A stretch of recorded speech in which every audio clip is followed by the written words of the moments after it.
Está a 40 metros da superfície entre a Terceira e São Miguel. Tem uma base maior do que um estádio de futebol. A pirâmide foi detectada nos aparelhos de navegação do velejador Diocleciano Silva. É impressionante devido às formas. É uma pirâmide perfeita, não é? E ainda por cima, a orientação, a implantação da pirâmide. Quer dizer, os vértices estão orientados norte-sul, precisamente norte-sul, como as pirâmides de Gizé. A longa experiência do mar já lhe trouxe várias surpresas, mas nenhuma tão misteriosa. A descoberta foi feita há 5 meses, quando um médico veterinário procurava bancos de pesca. Depois de digerir a ideia, decidiu revelá-la. Houve muitas situações que não dei conhecimento e mais tarde outras pessoas deram, noutras situações, não é? E depois ficamos a pensar, eu devia ter dito, não disse, eu já sabia, e coisas assim. Pela precisão das linhas, o velejador não acredita que a estrutura tenha origem natural e avança para uma explicação. A Atlântida existiu, porque e andam desde há mais de um século à procura dela no Mediterrâneo, não é? Expedições e mais expedições e nunca a encontraram. Neste momento, não sei se é neste momento, mas aí há uns 2 anos estavam, havia uma expedição no sul de Espanha, mas já no Oceano Atlântico, à procura de umas certas formações debaixo d'água e andam para lá, possivelmente seria a Atlântida, mas nunca mais disseram nada e o certo é que nunca a encontraram. Um acaso descodificado com a ajuda de um GPS que levanta dúvidas à história dos Açores.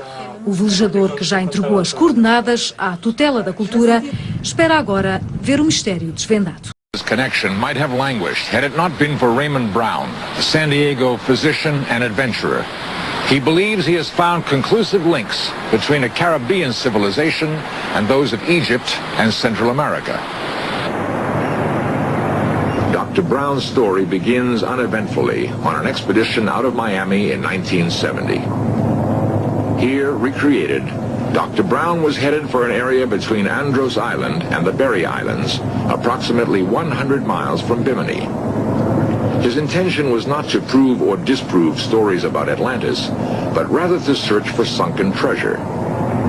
We'd been searching the area for a number of years for Spanish galleons and had found several and taken some of the treasure, and we were very excited when we found this area. They traveled to a spot near the tongue of the ocean.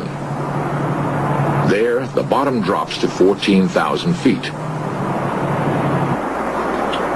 Dr. Brown hoped that a recent storm might have shifted bottom sand in order to reveal the galleons.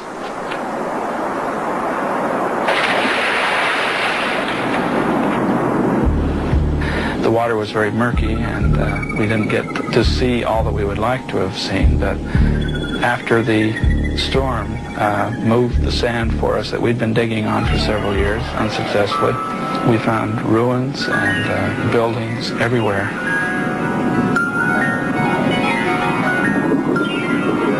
Much of Dr. Brown's photographic equipment was destroyed in the storm, thus making it impossible for a detailed record of the find. We really had no choice, because if we had gone back for new equipment that we lost during the storm, if we hadn't got in the water even as murky as it was, the sand would have covered the buildings up and we would have lost the view. The ruins of the city Dr. Brown claims he found reflected a sophisticated level of architectural design. The buildings had somewhat of an Egyptian or classic look to them. The ground mass was rippled, as though the area had been dropped into the ocean by some sort of cataclysmic action. Then Dr. Brown reported that he came across the most magnificent find of all. In the murkiness, he spotted the tip of a submerged pyramid, barely visible above the ocean floor. Looking at the structure, shape, and the size, it would be approximately 400 feet tall. I went in an opening, and in this opening, in the center of the room, there was a pedestal, and on the pedestal were 2 human hands made of brass or bronze, and in the center of the hands was the crystal. My first impression in the room was the shaft that was metallic, hanging straight down from the ceiling, pointing at the crystal, and it was gold color. I swam, because it was still, the room was full of water, I swam up to the ceiling and tried to pry the rod loose. It wouldn't budge, so I settled back down to the floor, and I reached my hand in between the fingers of the metal hands, and I found the crystal was loose, and it was the only thing in the room that I could take home. The crystal ball seems to possess powers that can repel a coiled stainless steel rod. We found a meter with a 1.5 ounce weight, and it becomes sensitive to emanations, particularly magnetic emanations around people or things if they are charged. And we find that if we can hold it straight without allowing it to flip from side to side, some strong influences will actually raise the weight in the air. Now, as we bring something into the field of the crystal, the ions tend to repel. If I can keep it balanced and bring it directly into the field and not let it tip from side to side, the weight will then not go to the side if I can keep it centered, and it will, as I come higher, it will raise it and make it weightless and actually float in the air. Some historians say that crystals were the source of Atlantean power. Dr. Brown believes his crystal is evidence that such a culture existed and possessed powers unknown to modern man. Maybe the ancients knew more than we did about life forms and life forces, and we might discover their secret. In the last decade of exploration in the waters off Bimini, new finds cause us to question old theories. Atlantis has long been thought of as a myth, a figment of fanciful imagination, a tale told by Plato to amuse ancient Athens. But what of Dr. Brown's crystal? Dr. Marcel Vogel, a researcher at IBM, has devoted more than 20 years of investigation to determine the power of crystals and their effect on human potential. Throughout history, the earliest recorded history we have, there's been a deep respect for the shape of a ball and the use of a quartz crystal ball for probing in the mind of an individual. Now, I've worked with Dr. Brown's crystal ball. I used his ball, and I felt a tremendous energy burst coming from the crystal. The discovery of the crystal has spawned speculation that possible misuse of its powers by Atlanteans caused the Great Cataclysm. The island and all its buildings, it is said, were plunged into the sea. The Bimini Wall, therefore, might be the last visible relic of that lost civilization.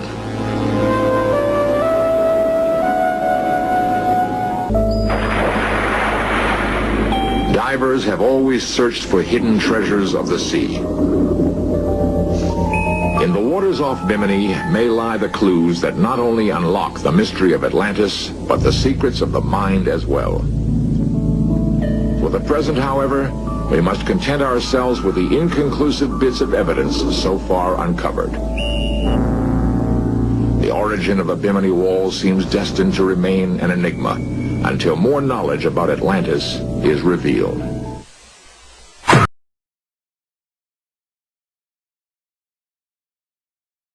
Tengo el honor de presentarle aquí una personalidad en el programa de radio. La tengo enlazada vía telefónica.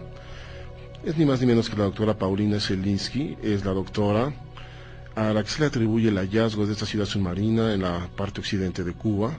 Yo quisiera hacerle unas preguntas y sobre todo saludarle y que también usted escuche de voz propia el hallazgo de esta mujer extraordinaria junto con su equipo de trabajo.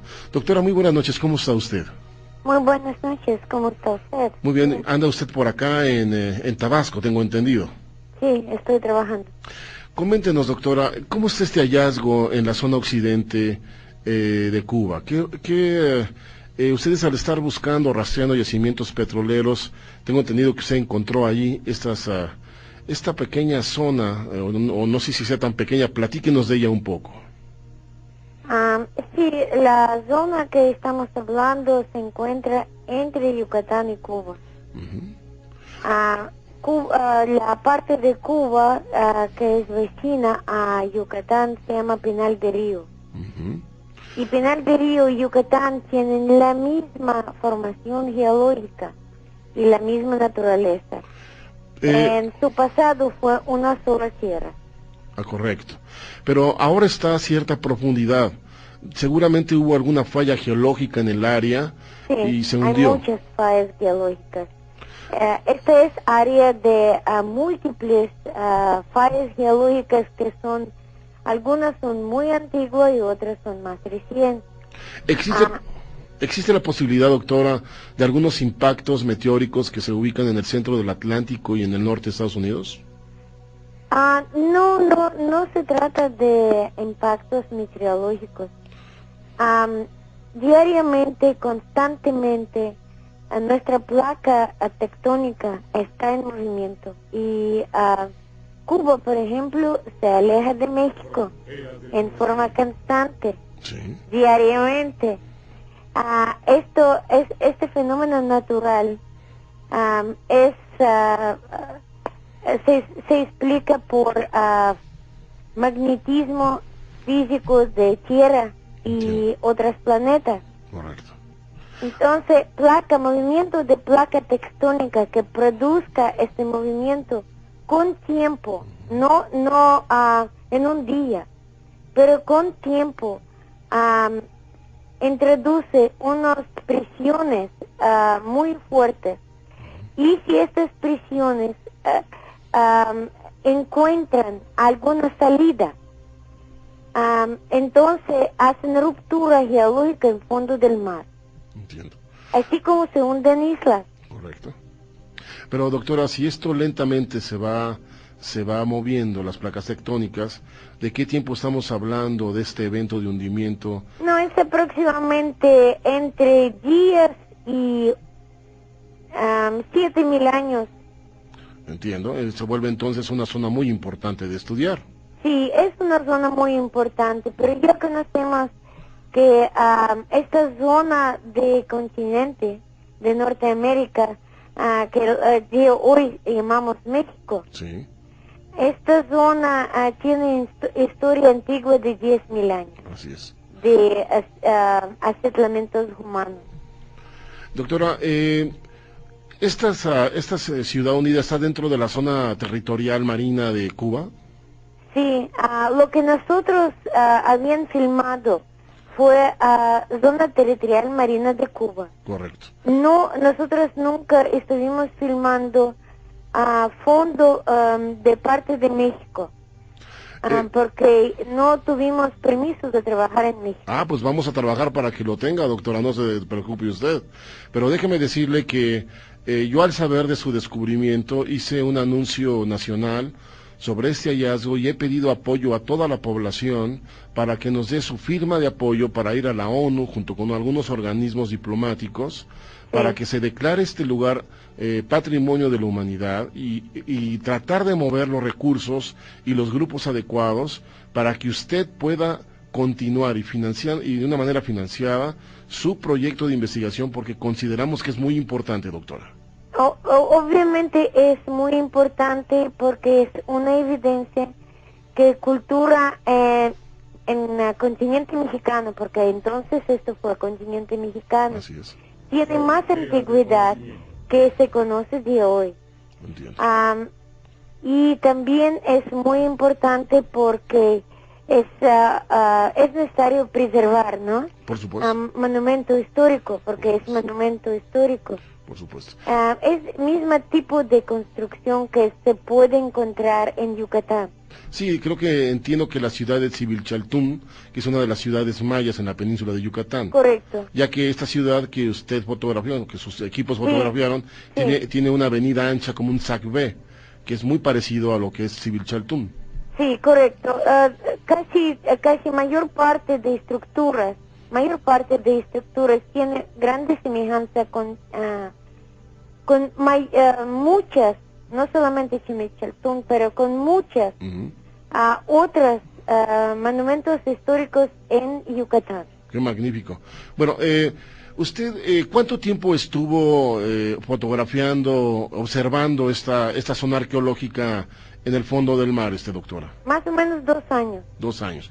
Entonces me imagino que usted tiene prácticamente un estudio en una primera etapa sobre cómo está su distribución, lo que es la topografía del lugar aproximado, y sabe de dónde a dónde, y creo que para que usted regrese a continuar su investigación, tendrá ya usted todos los elementos para poder trazar una segunda etapa ya más profesional para su investigación. Ojalá. Ok. Bueno, entonces lo que queremos hacer, doctor, es esto. Vamos a meter una solicitud a la Organización de las Naciones Unidas el próximo mes, a mediados del próximo mes, vamos a introducirla a la ONU, y bueno, va a ir acompañada con varios miles de firmas que en este momento han sido puestas con excelentes comentarios a favor de usted, felicitándole. Le haremos llegar toda esa información, doctora, para que usted vea el apoyo tan enorme que se empieza a abrir gradualmente al dar público este descubrimiento. No podemos permitir que deje de investigarse y se deje ese trabajo, porque el gobierno de Cuba ya nos siguió autorizando el poder seguir inspeccionándolo, ¿no es así? Sí, es cierto, no está autorizado ningún trabajo consecuente, porque el gobierno de Cuba estuvo negociando con una empresa de petróleo de otras nacionalidades. Una fue de China y otra de India, que deberían investigar a fondo en esta área en búsqueda de petróleo. Y esto es muy diferente. Claro. ¿Puede existir la posibilidad de que si empiezan a hacer perforaciones puedan dañar esta área, doctora?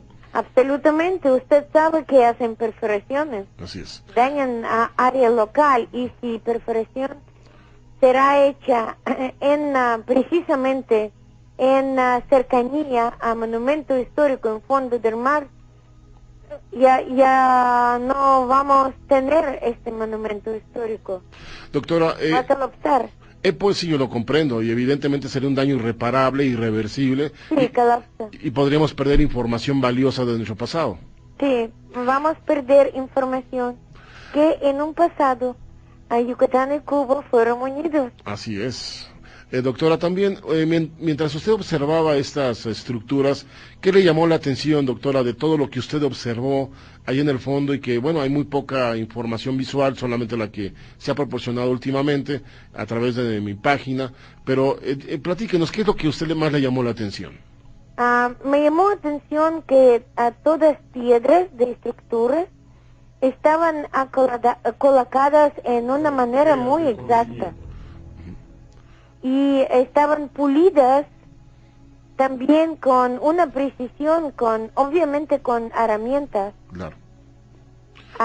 Esto fue muy difícil creer cuando usted encuentra algo parecido a una estructura de esta naturaleza en profundidad de 700 metros. Wow. Verdaderamente es algo inusual, extraordinario. Sí, es entre 700 y 1100 metros. Caray, entonces hay diferencia, o sea, hay irregularidad en las profundidades. Hay irregularidad en falla. Exacto. En falla geológica que pasó.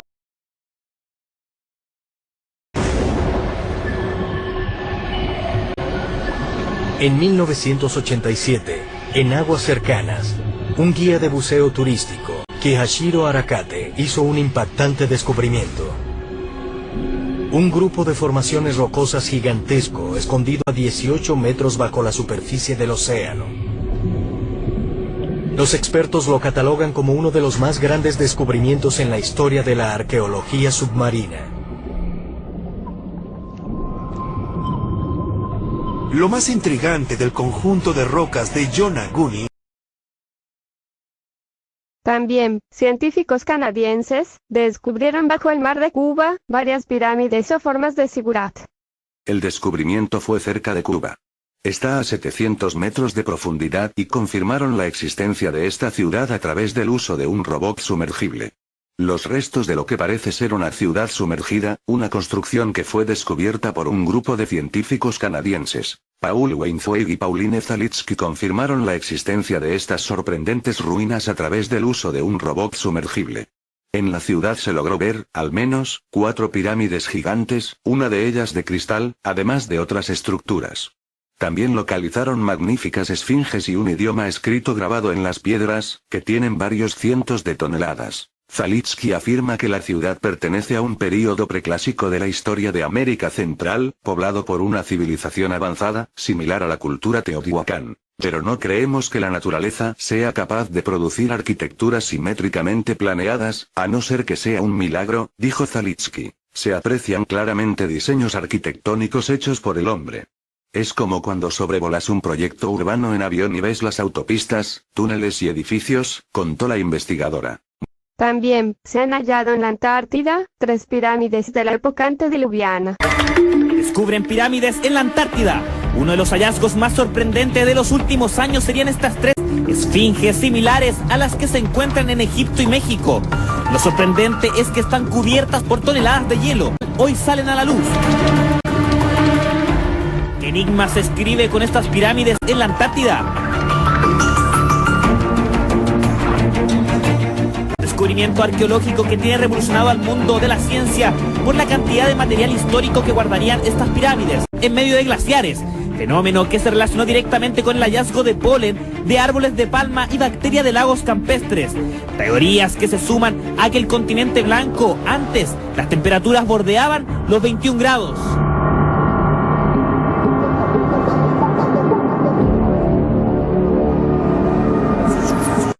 Claro, que la temperatura antes del diluvio era uniforme, como dicen los científicos, de 21 grados. Estos glaciares se formaron como producto del diluvio universal.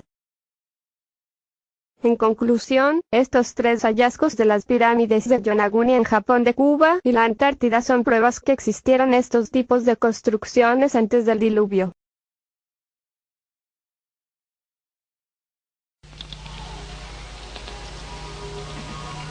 El 20 de junio de 1987, después de 10 años de intensas investigaciones, el gobierno turco anunció al mundo el descubrimiento del Arca de Noé y la dedicación de la misma y el área circundante como un parque nacional.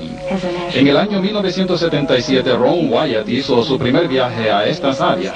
Fue durante este primer viaje que Ron encontró numerosas gigantescas piedras de anclaje, todas aproximadamente del mismo tamaño como la que vemos aquí.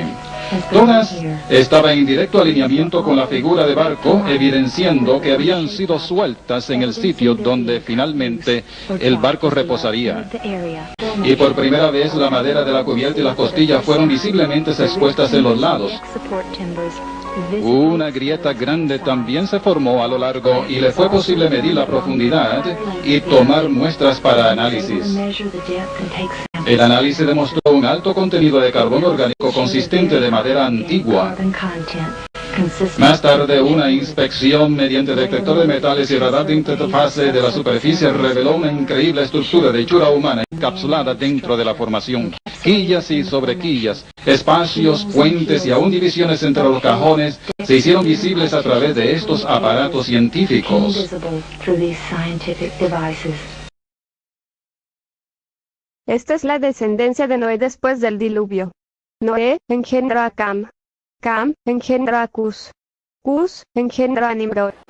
Si soy el líder, todos seguirán al Señor obedientemente.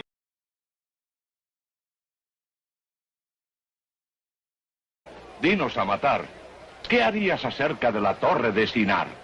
Levantarla, levantarla, levantarla, levantarla, levantarla, levantarla, levantarla. Dios dijo, dispérsense y pueblen la tierra, en vez de construir paredes. Cierto, Yoctán, pero lo podemos obedecer de otra manera. No, está escrito. Yoctán, deja que Amatar hable. Yo pienso que cada hombre es libre de seguir su camino.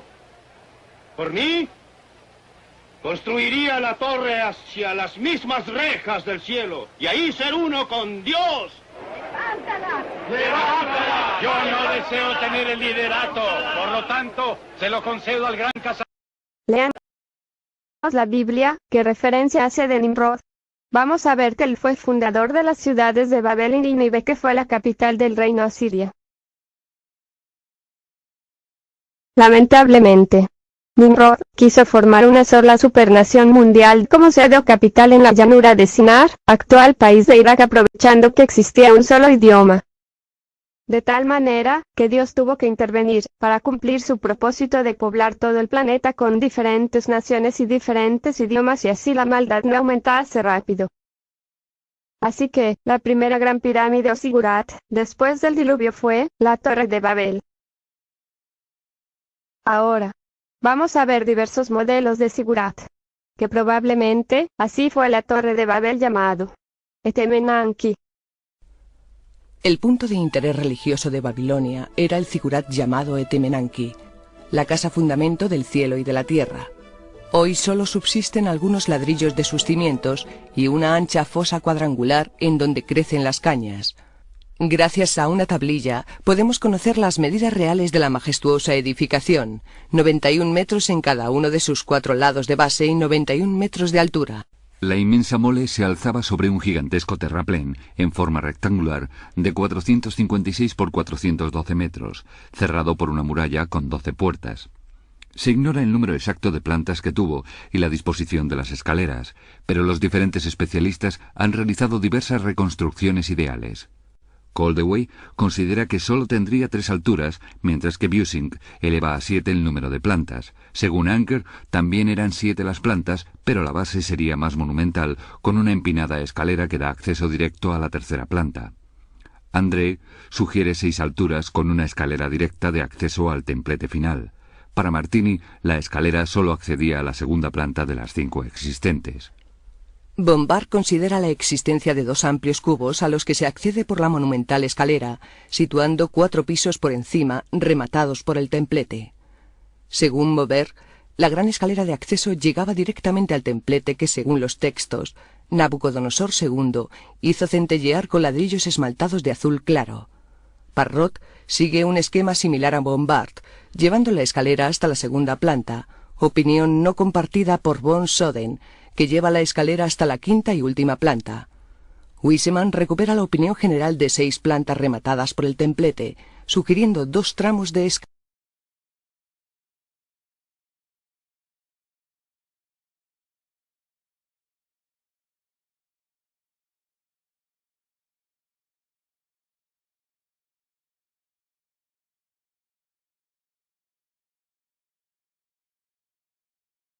Después del diluvio y del fracaso en la edificación de la Torre de Babel, se diseminaron hacia América, África, Oceanía y los demás continentes.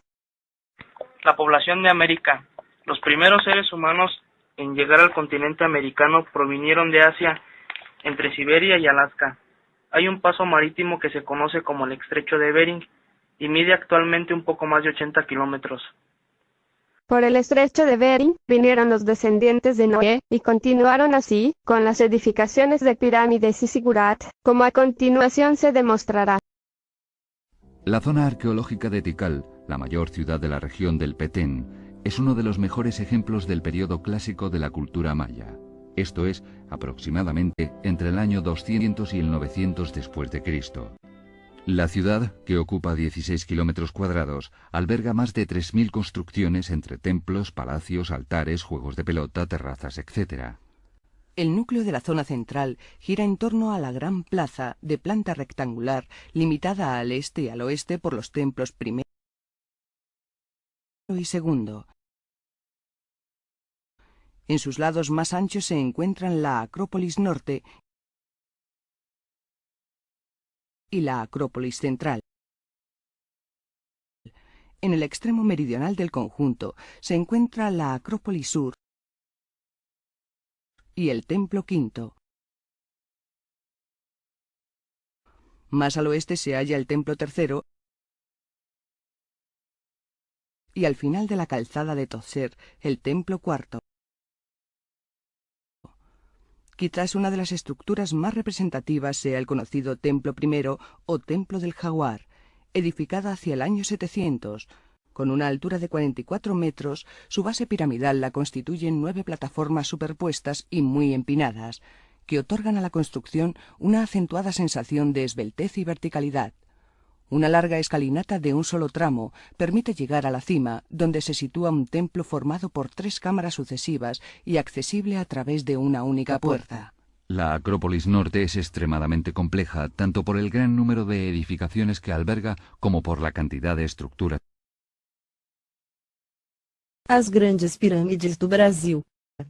No Brasil, o tema se tornou conhecido publicamente em 1979, quando algumas revistas emissoras de televisão publicaram matérias sobre a descoberta de 3 estruturas de forma piramidal, recobertas pela vegetação, que teriam sido avistadas de alguma distância por um grupo que realizava uma expedição à procura de vestígios de uma antiga civilização existente, numa região próxima à Serra do Gupira, a própria América, o centro do qual se teria originado uma série de civilizações que sejam encontradas pirâmides na região do Amazonas.